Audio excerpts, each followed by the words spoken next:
여러분, 크레이그 그로셸 목사님의 책 가운데 성장의 고통이라는 책 중에 이런 내용이 나옵니다. 하나님은 우리가 편안할 때보다 불편할 때 더 많은 것을 이루신다. 믿음은 감동이 아니라 견딤으로 자란다 라고 말이죠. 제가 이 대목을 읽는데 제 마음에 크게 와닿았습니다. 하나님은 우리가 편안할 때보다 불편할 때 더 많은 것을 이루시는 분이시다. 실제 우리 신앙도 그렇죠. 그리고 믿음은 감동이 아니라 견딤으로 자란다. 특히 이 말씀이 제게 참 와닿았습니다. 우리는 종종 예배 중에 강한 감동을 경험할 때가 있습니다. 목사님 말씀이 이때 특별하게 내 마음을 찌르고, 어떻게 알고, 내 상황을 어떻게 알고, 내 삶에 어떻게 저렇게 참 찰떡같이 맞는 말씀을 하실까 하는 마음이 탁 찔리고, 또 기도하는데 갑자기 막 성령님이 어루만지셨는지 막 눈물이 나고, 또 찬양하는데 마치 하나님의 천사가 나를 두 팔 벌려 쫙 품어 안아주시는 것처럼, 위로해 주시는 것처럼 그런 경험을 할 때가 있습니다. 그러면 그때 우리는 결심해요. 내가 이젠 달라져야겠다. 내가 이젠 흔들리지 말아야겠다. 내가 주님만 붙들고 살아야겠다. 이제는 예전과는 좀 다른 삶을, 진짜 신앙인 같은 삶을 살아야겠다 라고 말이죠. 그런데 여러분, 문제는요, 바로 그 다음이에요. 어제의 그 감동이 오늘 이루어지지 않게 될 때 믿음의 진짜 싸움이 시작됩니다. 아침에 눈을 뜨면 어떻습니까? 어제 난 분명히 예배 가운데 감격을 하고 결단했는데, 또 쳇바퀴처럼 돌아가는 일상 가운데에서, 반복되는 현실 속에서 또 눈을 뜨니 또 남편이, 아내가, 저 인간이 또 똑같은 일을 반복하네. 자녀들이 속썩이고, 직장에서 상사의 눈치 보랴, 같이 일을 하는 프로젝트 팀원들이 문제를 일으키고, 분명 난 기도했는데, 어제 분명히 난 은혜 받았다고 생각했는데, 그 은혜의 감동이, 어제의 은혜 감동이 오늘 다시 이루어지지 않을 때, 연결되지 않을 때, 그때가 분명 우리에게도 있습니다. 여러분, 우리가 은혜를 받았다고 해서 인생이 바로 180도 바뀌지 않아요. 기도할 때 눈물을 흘린다고 해서 우리 안의 고통이 당장 다 사라지지 않습니다. 그래서 크레이그 그로셜 목사님은 말하죠. 믿음은 감동이 아니라 견딤으로 자란다. 참된 믿음은 기도한 다음에도 여전히 그 힘든 하루를 견디며 하나님을 붙드는 데서 시작되는 겁니다. 우리 인생에는 기적 같은 은혜의 순간이 있습니다. 그리고 그 기적 다음에 설명할 수 없는 시련이 찾아오는 때도 있습니다. 그 순간 우리는 어떻게 반응합니까? 하나님 왜요? 나 어제 분명히 하나님이 주시는 은혜를 경험했는데 왜 오늘은 이렇게 고단합니까? 이렇게 반응하지 않습니까? 오늘 우리가 함께 살펴볼 이스라엘 백성의 이야기가 바로 그렇습니다. 이스라엘 백성들은 무려 430년 동안 애굽에서 노예로 살았어요. 430년. 뭐 놀랍지도 않아요? 430년이라니까. 430년. 노예로 안 살아봐서 놀랍지 않은 거죠. 자유는커녕 하루하루 생존이 그들에겐 목적이었고 목표였고 전부였습니다.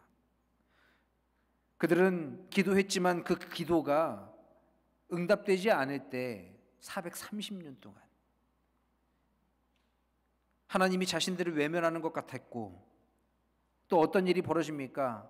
아들을 낳았지만 아들을 강물에 버려야만 하는 그런 현실이 그들의 삶을 조여왔습니다. 삶은 고통 그 자체였죠. 그러나 하나님은 그들을 잊지 않으셨어요. 결국 때가 돼서 하나님은 모세를 훈련시키시고 모세를 그들에게 보내십니다. 그리고 10가지 재앙을 통해서 애굽의 왕 바로를 꺾으셨습니다. 마침내 이스라엘 백성들을 해방시키셨어요. 노예였던 사람들이 이제는 하나님의 백성으로 새로운 길을 걷게 되었습니다. 그런데 그 출애굽의 기쁨이 채 가시기도 전에 그들 앞에 또다시 문제가 드러나요. 뭡니까?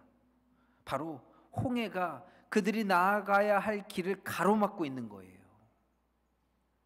그뿐만이 아닙니다. 앞이 막혀서 뒤로 다시 돌아갈까 뒤돌아봤는데 저 멀리서부터 먼지떼가 막 일어나고 소리를 들으니까 병거와 말을 탄 군인들이 지축을 흔들면서 자신들에게 가까이 다가오고 있는 것을 보게 되죠.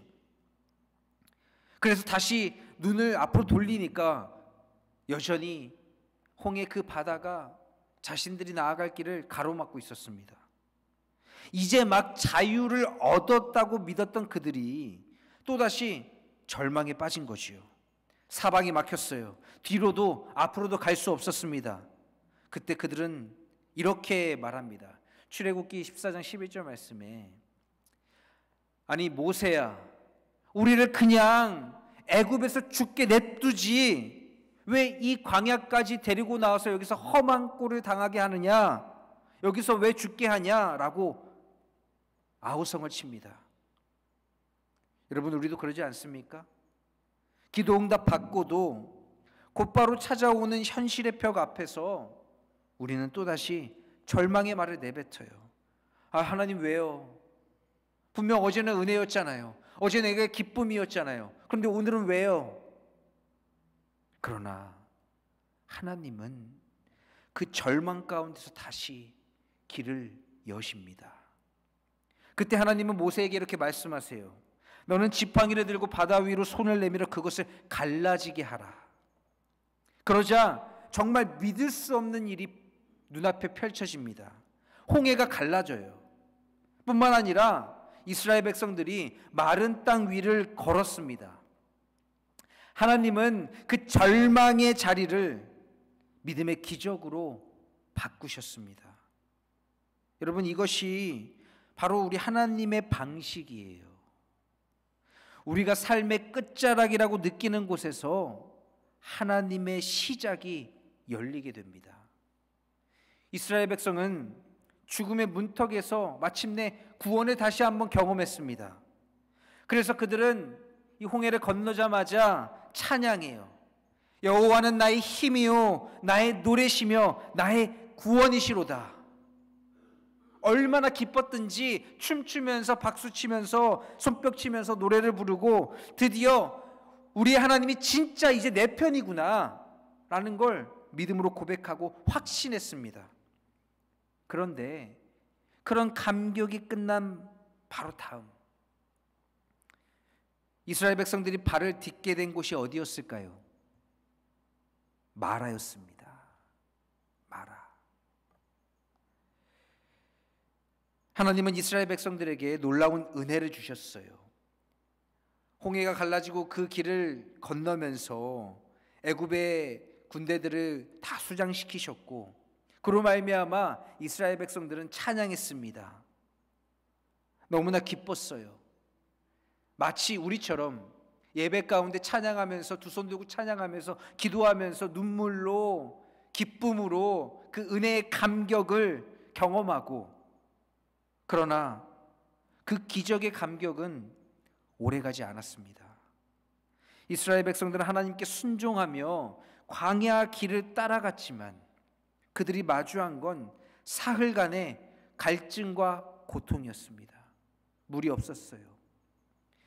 출애굽기 15장 22절에서 모세가 홍해에서 이스라엘을 인도하며 그들이 나와서 수르 광야로 들어가 사흘 길을 걸었으나 물을 얻지 못하고 라고 말씀합니다. 그 길은 분명 하나님이 인도하신 길이었습니다. 이스라엘 백성들이 불순종한 결과가 아니었습니다. 말씀을 따라 걸어간 길이었습니다. 그런데 왜 그 길 끝에 마라, 즉 쓴물이 기다리고 있었던 걸까요? 하나님이 우리를 버리신 걸까요? 우리가 잘못 깨닫고 걸어온 걸까요? 그렇지 않죠. 마라는 우리가 잘못 들어선 길이 아니라 하나님이 의도적으로 우리를 데려오신 믿음의 훈련장이었습니다. 마라는 하나님의 침묵이 아니라 하나님의 시험이에요. 이스라엘 백성은 사흘 동안 물을 찾지 못하고 갈증하면서 계속 길을 걸었습니다. 여러분, 사흘이라는 시간은 누군가는 짧게 느낄 수도 있지만 또 어떤 상황 속에서는 짧지 않은 시간이에요. 여러분, 하루에 물 몇 컵이나 마시세요? 적어도 한 컵은 드시죠. 아침에 일어나서 한 잔 정도는 물 드시잖아요. 그런데 갈증을 해소할 물을 사흘, 3일 동안 단 한 방울도 먹지 못했다고 생각해 보세요. 여러분 어떻게 하시겠어요?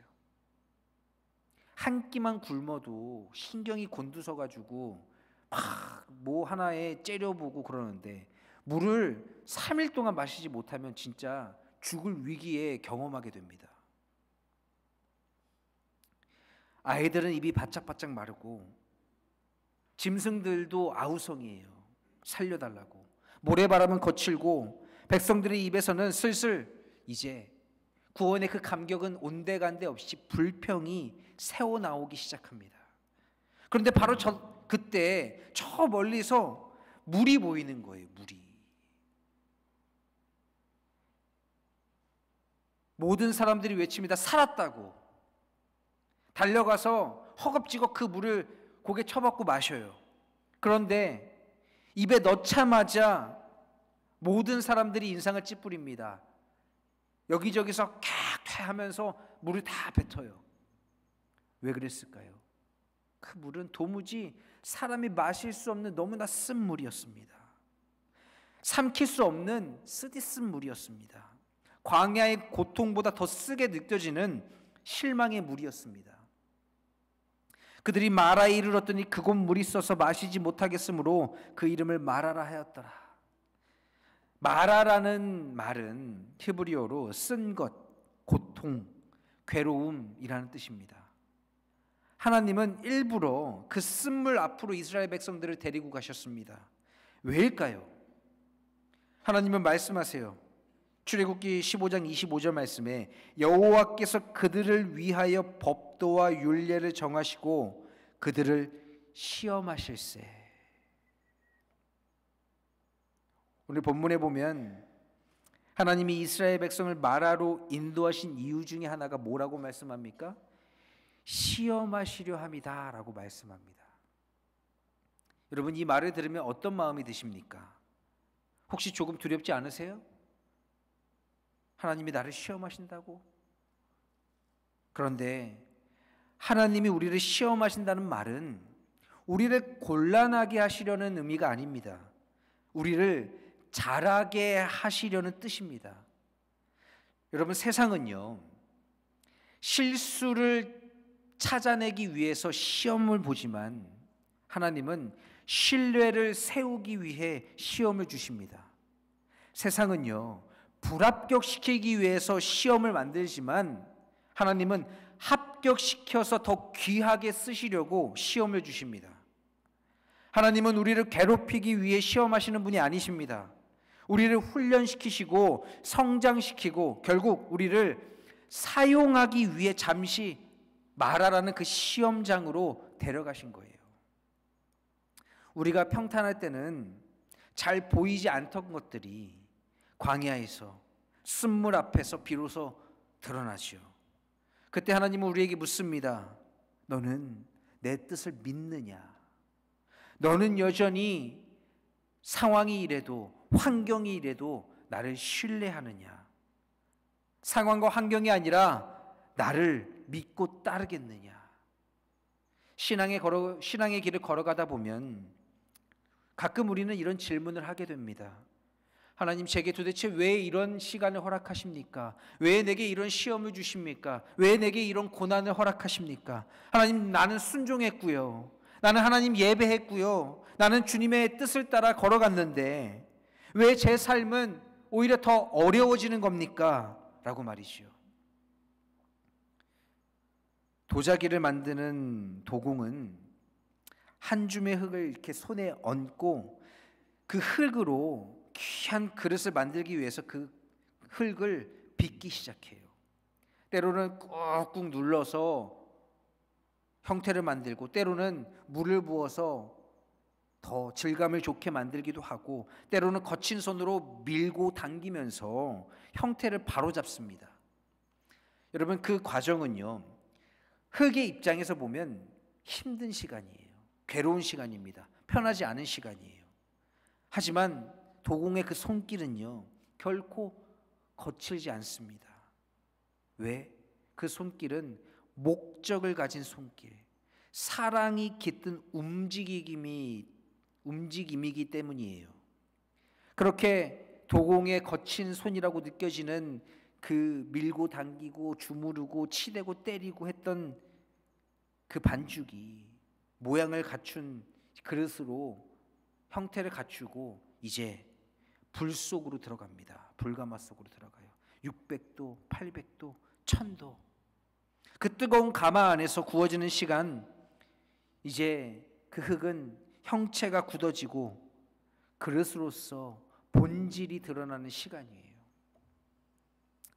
바로 그 안에서 그릇은 견딤을 배우고 자신이 얼마나 나약했는지 깨닫고 도공의 손길이 그동안 왜 그렇게 세심했는지를 이해하게 됩니다. 거기서 그치지 않습니다. 그렇게 가마에서 꺼내진 그릇은 다시 조각칼로, 그리고 유황이 발라진 채로 다시 더 뜨거운 불가마 속으로 들어가게 돼요. 왜일까요? 그릇 안에 담긴 빛과 무늬가 세상 밖으로 영원히 드러나게 하기 위함입니다. 그 모든 과정을 지나온 그릇은 이제 가장 아름다운 색과 깊이를 품고 가장 귀한 것들을 담을 준비가 되어 가게 되죠. 그제야 비로소 그릇은 깨달아요. 도공의 뜻을. 이 도공이 나를 깨뜨리려고 이렇게 뜨거운 불가마에 넣은 게 아니었구나. 나를 쓸모없는 흙으로 버리려고 그렇게 나를 치고 주무르던 것이 아니었구나.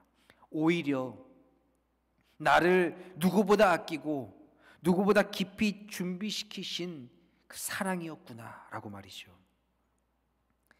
하나님이 우리를 시험하신다는 것은 우리를 망치려는 시도가 아니라 우리를 빚으시고 단단하게 하시려는 과정입니다. 지금 마라 앞에 서 계십니까?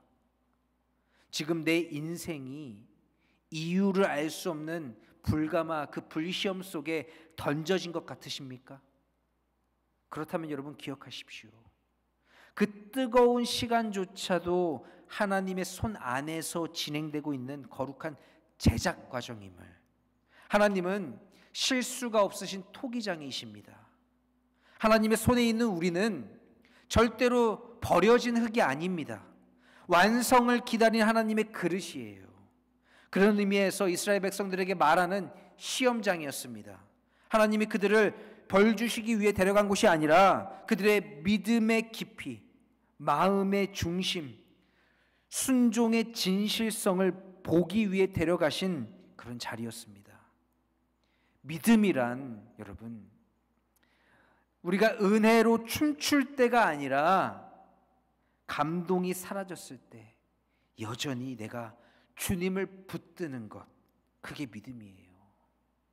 여러분, 예배 가운데 내 마음을 터치하고 찬양을 기쁘게 부르고 기도 가운데 눈물을 흘리면서 위로의 하나님의 손길을 경험하고 그로 인해 하나님을 찬양하고 감사하는 것, 여러분, 감격하는 것, 그게 믿음이 아니라는 거예요. 그건 누구나 다 하는 겁니다. 믿음은 그와 같은 감동이 사라진 새 날을 맞이했을 때 여전히 고난 가운데에서도 마라의 그 쓴물이 내 앞에 놓여 있을지라도 여전히 하나님을 신뢰하고 하나님을 붙드는 것, 그게 믿음이에요. 마라 앞에서 백성들은 반응했습니다. 그들의 반응은 무엇입니까? 불과 사흘 전 홍해를 건너고 박수치고 소리치며 춤추며 하나님은 나의 구원이시다라고 찬양했던 그들이 마라 앞에서 한 말은 무엇입니까? 불평이에요. 불평. 출애굽기 15장 24절은 이렇게 말씀합니다. 백성이 모세에게 원망하여 이르되 우리가 무엇을 마실까? 그런데 여러분, 이건 단순한 갈증의 문제가 아닙니다. 이스라엘 백성들은 다시 하나님을 의심하기 시작했어요. 이 하나님 정말 우리를 구원하신 구원자 하나님 맞아? 이 하나님이라는 분 정말 우리가 믿고 우리의 삶을 맡길 만한 분 맞아? 믿을 만한 분 맞아? 그런데 그 가운데 단 한 사람, 모세는 달랐습니다. 출애굽기 15장 25절에 모세가 여호와께 부르짖었더니, 믿음의 사람과 불신의 사람은 어디서 구분되냐? 바로 이 불시험, 시험에서, 어려움 속에서, 고난 가운데 구분되는 거예요. 알곡과 쭉정이가 고난 가운데 나뉘는 거예요. 내가 진짜 크리스찬인지 아니면 크리스찬인 척하며 사는 사람인지 어디서 구분되냐? 고난 가운데 구분됩니다. 여러분, 이스라엘 백성들은 똑같이 마라 앞에 섰지만 어떤 이들은 불평합니다. 또 어떤 이는 무릎 꿇고 하나님께 기도로 부르짖습니다. 여러분, 믿음은 문제를 피하는 삶이 아니라 문제 앞에서 누구를 향해 내가 부르짖는가의 싸움이에요. 모세는 말하지 않았습니다. 그는 기도했어요. 불평 대신 기도했습니다. 이스라엘 백성들은 마라에서 쓴물을 만났을 때 불평했습니다. 우리가 무엇을 마실까? 우리를 왜 이리로 데려왔는가? 하나님은 도대체 어디에 계신가? 그런데 모세는 같은 상황 속에서 다른 선택을 했습니다. 그는 기도했어요.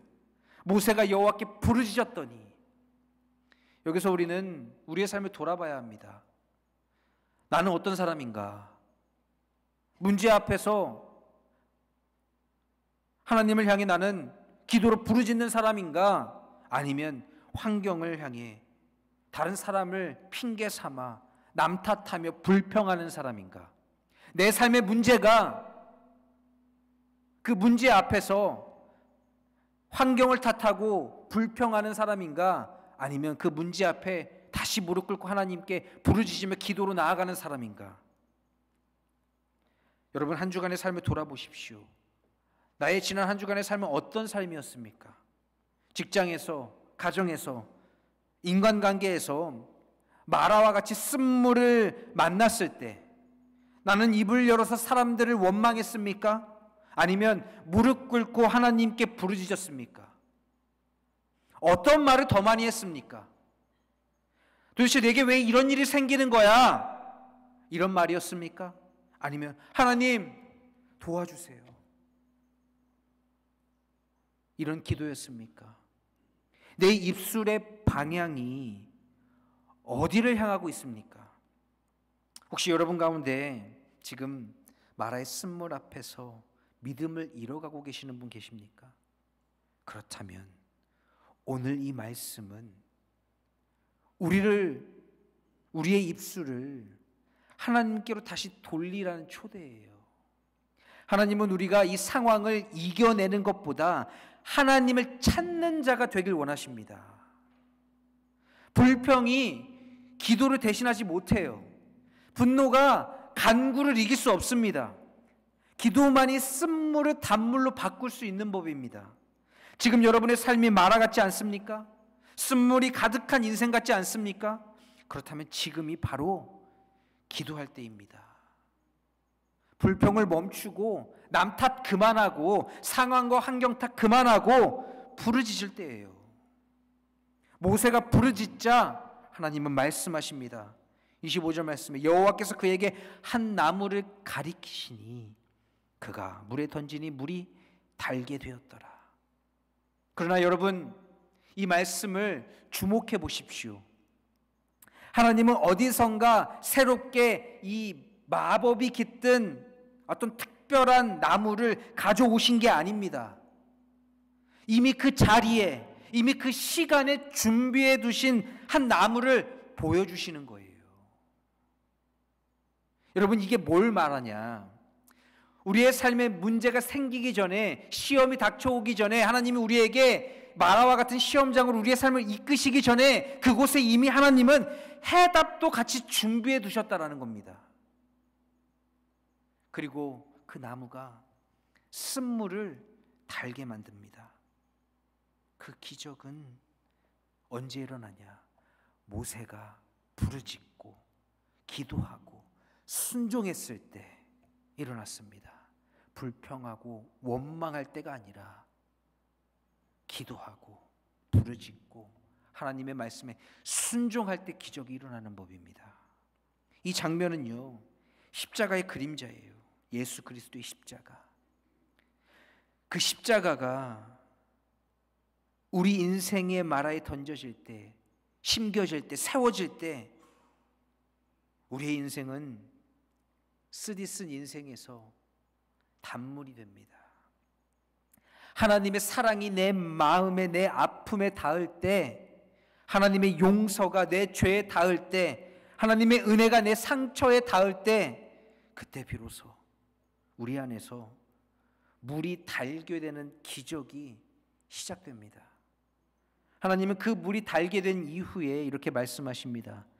26절 말씀에 나는 너희를 치료하는 여호와니라. 여호와 라파. 자신을 하나님은 치유의 하나님, 치료의 하나님으로 소개하세요. 하나님은 마라에서 이스라엘 백성들을 벌 주신 게 아닙니다. 치유하시고 새롭게 하시기 위해 마라로 데려오신 겁니다. 여러분, 성경 속의 또 다른 인물, 이 인생의 마라를 경험한 인물 누가 떠오르십니까? 욥을 빼놓을 수 없지요. 욥은 한순간에 모든 걸 잃었습니다. 자녀, 재산, 건강, 사람들의 신뢰, 모든 게 무너졌습니다. 그의 아내마저도 이렇게 말하죠. 하나님을 저주하고 차라리 죽어버리라고. 그런데 그때 욥은 이렇게 말합니다. 주신 이도 여호와시오 거두신 이도 여호와시니 여호와의 이름이 찬송을 받을지니라. 욥의 삶은 마라였어요. 쓴물보다 더 쓴 시간들이었습니다. 그러나 그는 입을 열어 불평하지 않았습니다. 마음을 열어 믿음으로 고백합니다. 그리고 결국 하나님은 말씀하시죠. 욥이 나를 정직하게 말하였다.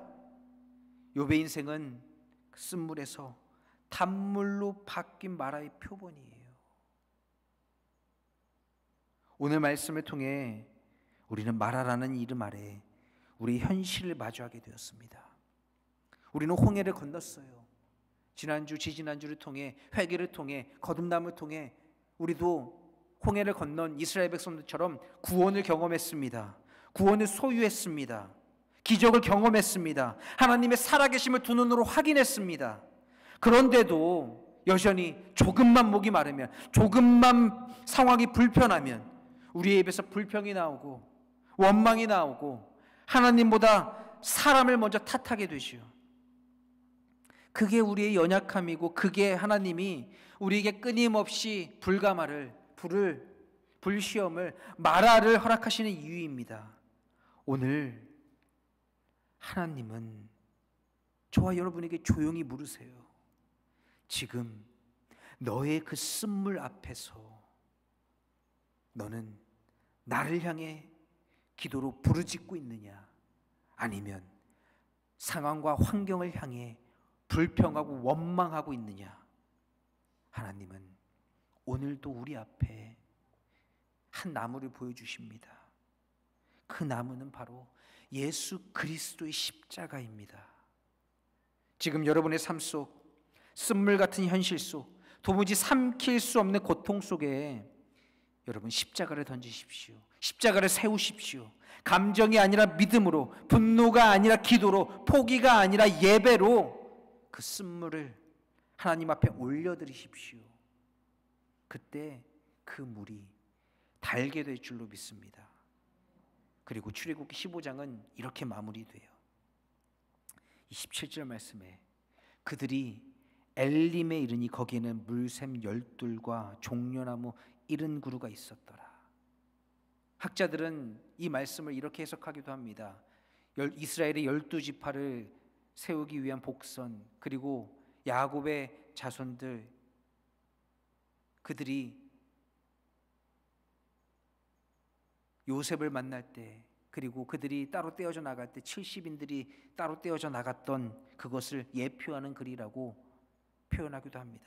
그러나 여러분, 그런 거 다 내려놓고, 여러분, 하나님은 마라로 끝내지 않으세요. 하나님은 반드시 우리를, 마라를 경험한 우리를, 마라에서 불평이나 원망이 아니라 기도로, 무릎으로, 눈물로 회개하며 부르짖은 우리를 반드시 엘림으로 인도하시는 분이십니다. 쓴물이 있던 마라를 지나 풍성한 샘물과 쉼이 있는 엘림이 우리에게 준비되어 있습니다. 그러나 여러분, 엘림은 절대로 불평으로 도달할 수 없는 곳입니다. 엘림은 기도하는 자가 도달하는 땅이에요. 오늘 여러분은 어디에 서 계십니까? 홍해의 감격에 머물러 있습니까? 아니면 마라의 쓴물 앞에 낙심하고 있습니까? 아니면 모세처럼 기도로 하나님께 부르짖고 있습니까?